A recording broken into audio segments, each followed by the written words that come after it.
मदरसों को लेकर गिरिराज सिंह की एक बड़ी मांग, जिसके बाद सियासी बवाल मचना शुरू हो गया।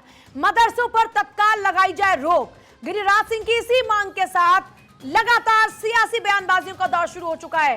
गिरिराज सिंह ने कहा कि सीमांचल की हालत देखकर लग रहा है धर्म धन नहीं बचेगा। सभी 3000 मदरसों की होनी चाहिए जांच। मदरसों में हो रहा धार्मिक ब्रेन वॉश, मदरसों में दी जा रही प्रगतिशील शिक्षा, दी जाए प्रगतिशील शिक्षा, ये उनकी तरफ से कहा गया।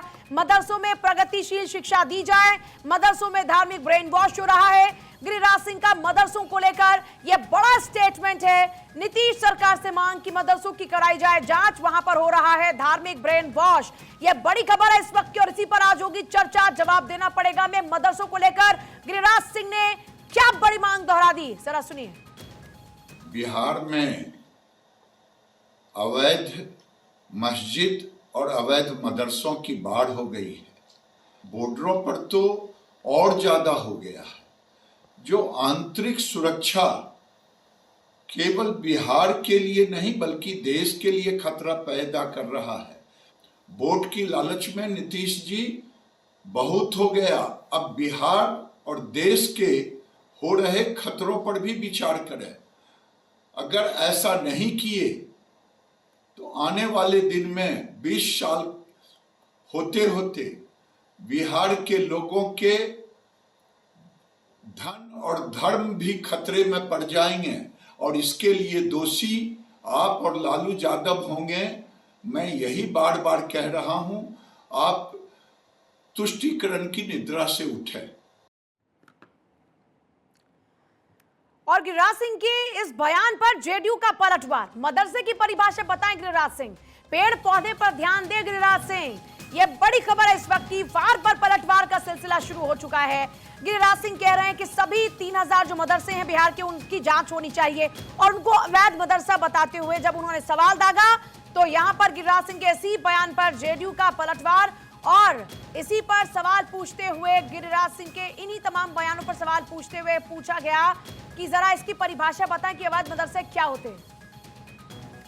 सीमांचल में नेशनल फैमिली हेल्थ सर्वे की रिपोर्ट पढ़ना चाहिए उनको। और हमको तो लगता है कि ज्यादा मदरसा से ज्यादा पेड़ पौधा ही सब पर जरा विचार करते। अरे मदरसा का तो इतिहास रहा है और मदरसा के बारे में जो भी लोग सवाल उठाते हैं, अवैध मदरसा क्या होता है। अरे मदरसा चाहे अनुदानित है या मदरसा लोग अपने स्तर पर चलाते हैं, इसलिए अवैध मदरसा की परिभाषा कहां से ले आए। ये फर्जी डिग्री वाला के चक्कर में पड़े हुए हैं, इसलिए इनको तो पेड़ पौधा पर ज्यादा दिमाग लगाना चाहिए। और चलिए चर्चा की इसी पर शुरुआत करेंगे खास मेहमानों के साथ में। अंकित मदन शर्मा नेता बीजेपी हमारे साथ में रहेंगे, प्रियंका पासवान नेता कांग्रेस और भीष्म साहनी एमएलसी जेडीयू इस वक्त हमारे साथ जुड़ रहे हैं। सीधे भीष्म साहनी का रुख करते हुए, साहनी साहब गिरिराज सिंह के बयानबाजी को तो आपने सुना ही। कह रहे हैं कि अवैध मदरसों की जांच होनी चाहिए। जितने 3000 मदरसे हैं उन सबकी जांच होनी चाहिए। जांच होनी चाहिए। देखिए, सस्ती लोकप्रियता के लिए वह गिरिराज सिंह जी का हमेशा जो है बयान जो है आते रहता है और उनको नफरत फैलाने वाला बयान अपना सीआर बढ़ाने के लिए इस तरह का वो हमेशा बयान देते रहे हैं गिरिराज सिंह जी के द्वारा। और मदरसा बिहार में 3000 मदरसे हैं। सभी मदरसे ठीक ढंग से काम कर रहे हैं, बच्चों को शिक्षा दे रहे हैं। लेकिन इस तरह का वोट बैंक के लेके इस तरह का लेकिन मुझे एक बात बताइएगा, मैं एक बात आपसे जानना चाह रही हूँ, बिहार में क्या प्रगतिशील शिक्षा दी जा रही है? मैं बस एक जनरल क्वेश्चन आपसे करना चाह रही हूँ। अभी तो मदरसे में जो है वह शिक्षा तो दिया जा रहा है और बिहार सरकार की माननीय मुख्यमंत्री का सबका नजर जो है कि किसी तरह का कोई गड़बड़ी नहीं हो, सब ठीक चल रहा है मदरसों में। मतलब आंतरिक जांच कोई सरकार की ओर से कराई गई हो? क्योंकि इसे उत्तर प्रदेश की बात करें, वहां पर कई ऐसे मदरसे सामने आए थे जिनकी बाहरी फंडिंग का जिक्र हुआ और उस पर जांच पड़ताल चल रही है। बिहार की अगर बात करते हैं तो बिहार में कोई ऐसी आंतरिक जांच कराई गई क्या सरकार द्वारा? मैं ये भी एक सवाल पूछना चाह रही हूँ ताकि मैं बीजेपी के जो नेता हमारे साथ जुड़े हैं उनसे सवाल पूछ पाऊं कि सरकार प्रयास कर तो रही है, आप क्यों निशाना साध रहे हैं उन पर? बात जो है बिहार को बदनाम करने का जो है साजिश जो है किया जा रहा है। बिहार को बदनाम करने की साजिश किया जा रहा है। इससे बिहार बदनाम जो है होने वाला नहीं है। और यह अंकित मदन नफरत शर्मा। फैलाकर सर मैं आपके वो पास वोट आ रही हूँ। बैंक अंकित की मदन राजनीति- शर्मा, जल्दी से क्विक रिएक्शन। बिहार को बदनाम करने के लिए गिरिराज सिंह इस तरह की राजनीति कर रहे हैं, तुष्टीकरण की राजनीति कर रहे हैं, क्या जवाब है इसका? मदरसों को सीधे सीधे अवैध मदरसा कह देना, क्या यह जायज है? बिल्कुल जायज है। जब तक मदरसों की जांच नहीं होगी, कैसे इस बात का प्रमाण मिलेगा कि वहां क्या पढ़ाया जा रहा है? अक्सर ये देखा गया है कि मदरसों में आतंकवाद ही सिखाने को हमने देखा है कि पढ़ाया जाता है कि आतंकवाद को कैसे बढ़ावा देना, कट्टर इस्लाम वहां सिखाया जाता है, ना कि आपको वहां राष्ट्रभक्त बनाया जाता है। आप इसका ये मतलब समझ रहे हैं? जो बात आप कह रहे हैं अंकित मदन शर्मा, ये बहुत बड़ी बात जी है बिल्कुल जो आप कह रहे हैं। बिल्कुल बिल्कुल। तो फिर जो अगर मैं कह ऐसा रहा हूं हो उसको रहा मतलब- है तो फिर तो ये सरकार की विफलता है। और ये सिर्फ राज्य की सरकार नहीं बल्कि केंद्र की सरकार की विफलता है, एजेंसीज की विफलता है कि क्यों नहीं पता लगा पाया कि वहां पर आतंकवाद की पढ़ाई हो रही है। पहले तो राज्य सरकार को जांच करानी पड़ेगी, उसके बाद ही तो केंद्र सरकार उस पर एक्शन लेगी। बिहार सरकार सुरक्षा एजेंसीज भी तो सर काम चल करती है रहे ना इसी पर ही। सुरक्षा तो एजेंसीज भी तो इस पर काम करती है ना। अगर कहीं आतंक की पढ़ाई जा रही है तो ये विफलता होगी कि नहीं होगी कि पता नहीं चला, या वहां पर कोई एक्शन नहीं हुआ। एनआईए की छापेमारी इतनी ज्यादा होती है ना। तो ये बिहार की सरकार का दायित्व बनता है कि 3000 मदरसों की प्रॉपर तरीके से जांच हो कि वहां क्या पढ़ाया जा रहा है, वहां का पाठ्यक्रम क्या है। इस बात को मुझे कहने में कोई संदेह नहीं है कि निश्चित तौर पे जो अनऑथराइज्ड मदरसे चल रहे हैं उसमें किस तरीके से कट्टरपंथी सोच के क्या क्राइटेरिया है इसका? मानसिकता के बच्चों को, जिस अवैध मदरसे का जिक्र आप कर रहे हैं, क्या क्राइटेरिया है इसका? क्या पैरामीटर्स हैं इसके? पैरामीटर्स ये हैं कि सरकार कम से कम इतना दखल तो दे कि पाठ्यक्रम तो वहां जाकर के दिखवाया जाए कि आप वहां पढ़ा क्या रहे हैं बच्चों को। इस्लामिक शिक्षा के साथ साथ क्या आप उन्हें एक भारत का अच्छा नागरिक बनाने की सीख दे रहे हैं? ये कर्तव्य राज्य सरकार का है कि केंद्र सरकार का है?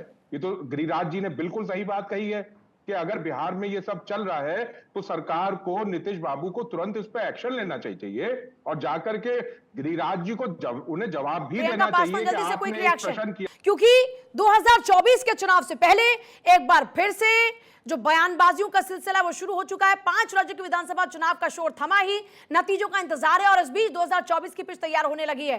सवाल कहीं है प्रियंका पासवान, आपने दोनों नेताओं की बात को सुना। सवाल यह भी कि पटना हाईकोर्ट ने भी कहा कि 2500 से ज्यादा जो मदरसे हैं आप उनकी जांच पड़ताल कीजिए, उनकी फंडिंग को लेकर स्टेटस क्लियर कीजिए, और 600 से ज्यादा की तो जो फंडिंग थी उसको रोक भी दिया गया था। सरकार ने क्या किया उस पर? जी देखिए, सरकार अगर इसमें फंडिंग की जो बात है तो फंडिंग मदरसे को, जो गिरिराज सिंह जी की बात कर रही हूँ कि गिरिराज सिंह बीजेपी के जो भी मंत्री होते हैं, जो भी बीजेपी के होते हैं, अब ये लोग मुस्लिमों के प्रति इतने ज्यादा मतलब जहरीले होते हैं, जैसे लगता है मुस्लिम वो हमारे नहीं है, वो पाकिस्तान से आए हुए हैं।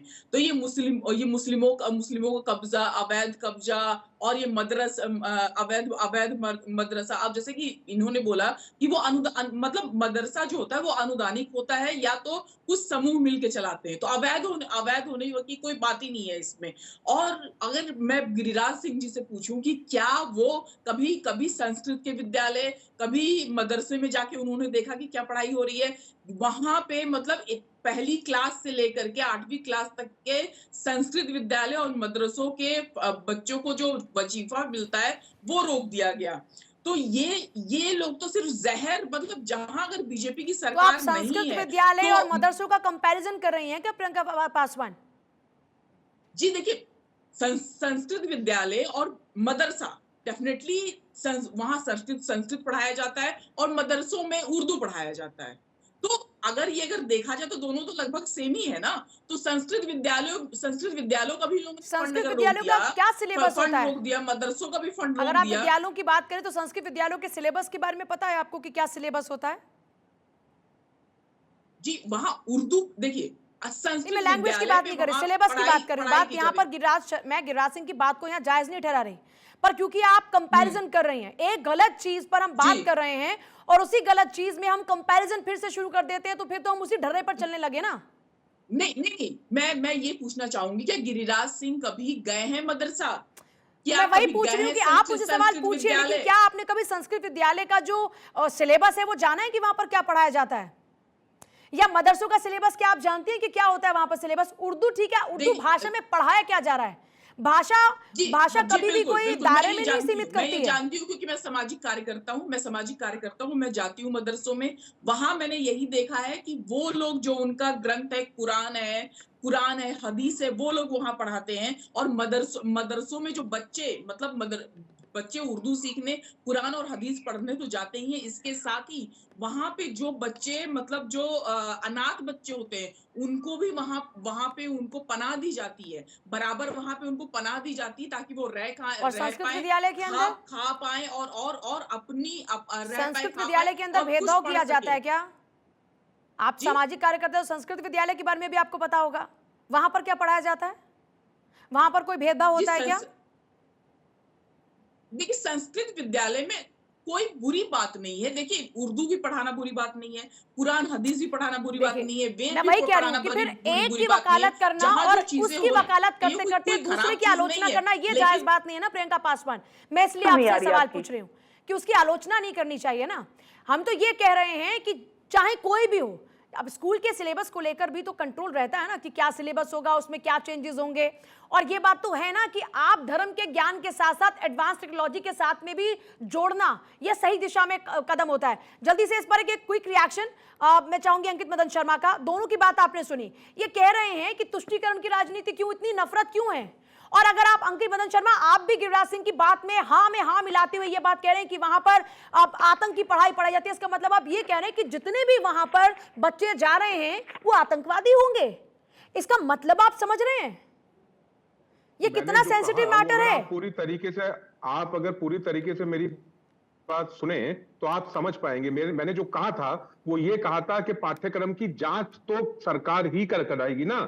जो वहां सरकार इस टाइम है वही तो जांच करवाएगी। बिना जांच करे आप 2500 3000 मदरसे चला रहे हैं और हमने उत्तर तो प्रदेश आपके में पास ये कोई देखा ऑथेंटिक है। जानकारी है क्या? आपने इतना विश्वास के साथ अगर ये बात कही तो क्या आपके पास में ऐसे कोई ऑथेंटिक जानकारी है, कोई सबूत है आपके पास में कि वहां पर आतंकी पढ़ाई पढ़ाई जा रही है, या फिर आप हवाई बात कर रहे हैं?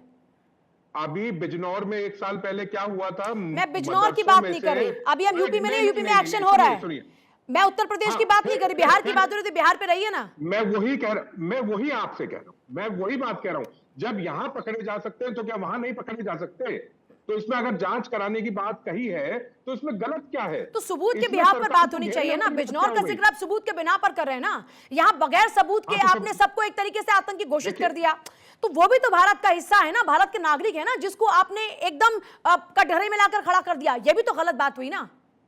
नहीं, कटघरे में इसलिए खड़ा किया ताकि कम से कम वहां की सरकार की आंख खुल जाए और वहां प्रॉपर जांच हो। हर आपका मदरसे न्याय की प्रणाली जांच पर हो। इसका मतलब कोई भरोसा नहीं है? आपने सीधे एक शख्स को या पूरी एक काफी तादाद में लोगों को आपने कह दिया कि आप तो दोषी हैं। जब तक जांच नहीं होगी तब तक आप निर्दोष साबित नहीं होंगे। ये तो गलत बात हुई ना। और इसका भारत बिल्कुल समर्थन नहीं करता। लेकिन भीषम सानी, नहीं, मैं आपकी नहीं, मैं अपने मंच पर इस तरह की बातों का बिल्कुल भी नहीं, मैं इसको बिल्कुल तवज्जो नहीं दूंगी। मुझे लगता है कि आपको ऐसी बात नहीं करनी चाहिए। भीषम सानी, जब पटना हाई कोर्ट भी ये कह रहा है कि जांच पड़ताल कीजिए, जानिए कि अनुदान कहां से आ रहा है, तो फिर सरकार ने क्या किया पटना हाई कोर्ट के आदेश के बाद? यही मैं कह रहा हूं कुल मिला हमारे करके। भाजपा के मित्र मदन शर्मा जी कह रहे थे और आपके चैनल के माध्यम से बोल रहे थे कि सरकार को जांच करानी चाहिए, आज जांच होनी चाहिए, और जांच हुआ नहीं उनके शब्दों के द्वारा। और वो कहते हैं कि वहां कट्टरपंथी पढ़ाई होता है, वहां आतंकवादियों को बढ़ावा दिया जाता है। तो बिना जांच के वो कैसे कह रहे हैं? बिहार को बदनाम कर रहे हैं, बिहार को जो है अस्मिता के साथ खिलवाड़ कर रहे हैं। आप अपनी लाइन पर बात रख रहे हैं भीषम सानी, रिपीट कर करके मैं सवाल पूछ रही हूँ कि पटना हाई कोर्ट ने क्या कहा? पटना हाई कोर्ट के बाद क्या हुआ इस पूरे मामले में? जांच पड़ताल हुई क्या? अनुदान राशियां मैं सिर्फ यहां पर मदरसों की बात नहीं कर रही, अगर कहीं पर भी इस तरह के स्कूल्स चल रहे हैं जाहिर तौर पर, तो पता चलना चाहिए कि फंडिंग कहां से हो रही है, पता चलना चाहिए कि नहीं पता चलना चाहिए? ये बिहार सरकार जो है, बिहार सरकार क्या हम बोले हैं कि बिहार सरकार की नजर जो है, पहली नजर जो है हर बिहार के जो है विकास का हो, शिक्षा का हो, स्वास्थ्य का हक पर पहली नजर जो है बना हुआ है। और राज्य सरकार जो है मदरसों का जो है पहले जो है देख रेख और उसकी निगरानी जो है राज्य सरकार के अधीन है और राज्य सरकार करवा रही है। तो आधुनिकीकरण होना चाहिए कि नहीं? मदरसों का आधुनिकीकरण होना चाहिए कि नहीं? एक हाथ में कंप्यूटर और एक हाथ में कुरान है, तो ये बैलेंस है कि नहीं? ऐसी बात नहीं है। मदरसे में भी जो है, जो सुविधा अन्य विद्यालय में दिए जा रहे मैं हैं आपके वो पास सुविधा वापस लौट सरकार रही के हूं।